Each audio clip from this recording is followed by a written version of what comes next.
যে ওই ব্যক্তি হালাকপ্রাপ্ত হয়ে গিয়েছে। তো যেই ব্যক্তি বলবে কোন মুসলমান ব্যক্তিকে আজকে এই রূপ কথা বলার কারণে সে নিজেই হালাক হয়ে যাবে। যদি কোনো মানুষ আজকে কাফির না হয় তো তাকে যদি কেউ কাফির বলে তো যেই ব্যক্তি কাফের বলবে সে নিজেই কাফের হয়ে যাবে। ধরেন কোন ব্যক্তি নিজের কোন ভাইকে বললেন যে সে কাফির হয়ে গিয়েছে, সে যদি কাফির না হয় তো যেই ব্যক্তিকে কাফের বলা হবে সেই ব্যক্তি যদি মুসলমান হয়ে যায় তো কোন মুসলমান ব্যক্তিকে আজকে কাফির বলার কারণে ওই ব্যক্তি আজকে নিজেই কাফির হয়ে যাবে। আজকে শুনুন, সহিহ বুখারী যেই কিতাবকে সকলেই মানে, আজকে যারা বর্তমানে ইউটিউব ফেসবুকে একটাই রেফারেন্স বাংলা বই পড়তে হবে, কোন কিতাব পড়ে জীবনে মাদ্রাসায় যায়, যার কথা প্রথমে উল্লেখ ইয়াসিন, এ বলছে আমি মাদ্রাসায় থাকার ডাব চুরি করেছি।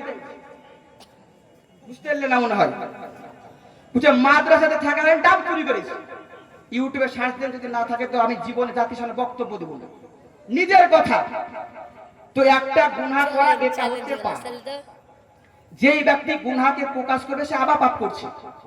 তো যে চুরি করেছে সে পাপ করেছে, তো আবার এই পাপকে প্রকাশ করা এটাও একটা পাপ।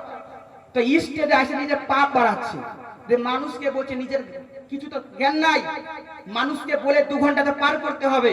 তো বলছে মাদ্রাসাতে থাকাকালীন আমি ডাব চুরি করেছি।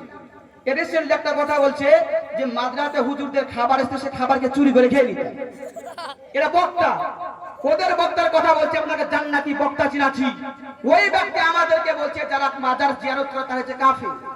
এ কথা মানা যাবে? সহিহ বুখারী তারা কোন কিতাব না পড়ে বাংলা কিতাব পড়ার পরে আজকে রেফারেন্স দেয় বুখারী শরীফের রেফারেন্স।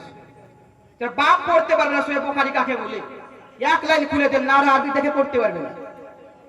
তো বলছে বুখারীতে আছে, এই আছে, এটি আছে, কিন্তু তাদেরকে আজকে আমাদেরকে কাফির বলার কারণে যদি কাফির না হয় তো সেই ব্যক্তি কাফের হয়ে যাবে। আমি বুখারী থেকে দলিল দিচ্ছি। হযরতে আবু হুরায়রা রাদিয়াল্লাহু তাআলা হাদিস বর্ণিত, তিনি বলতে আছেন যে ইজা রাসূলুন ইয়াকুলু লি আখিহি, যখন কোন ব্যক্তি নিজের ভাইকে বলে ইয়া কাফিরু, যখন কোন ব্যক্তি তার ভাইকে বলে ইয়া কাফিরু মানে যে এই কাফের, তো ফাকাদ বাআ বিহি আহাদাহুমা, তো তাদের এই কথার কারণে তাদের দুজনের উপরে একজনের উপরে কথাটা ফিরে আসে। অর্থাৎ যেই ব্যক্তিকে কাফির বলেছে ওই ব্যক্তি যদি কাফির না হয় তো কোন মুসলমানকে আজকে কাফির বলার কারণে সেই ব্যক্তি নিজেই কাফের হয়ে যাবে।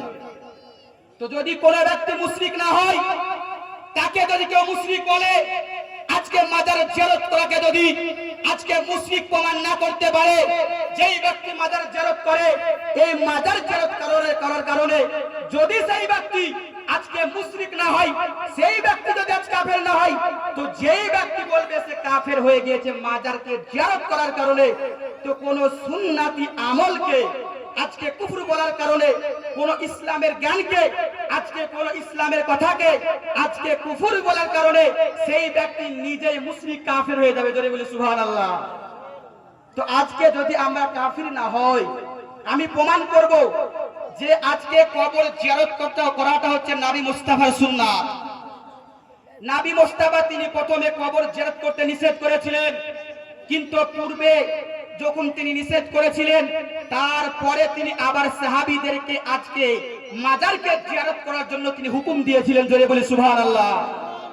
আজকে নবী আজকে প্রথমে তিনি আজকে কবর জিয়ারত করতে নিষেধ করেছিলেন, কিন্তু তার পূর্বে পরে আবার তিনি আজকে কবর জিয়ারত করতে হুকুম দিয়েছিলেন। তো যদি কোনো ব্যক্তি, আমি বলতে চাচ্ছিলাম যে আমাদেরকে মাজার জিয়ারত করার কারণে আজকে কাফির বলা হয়, আমি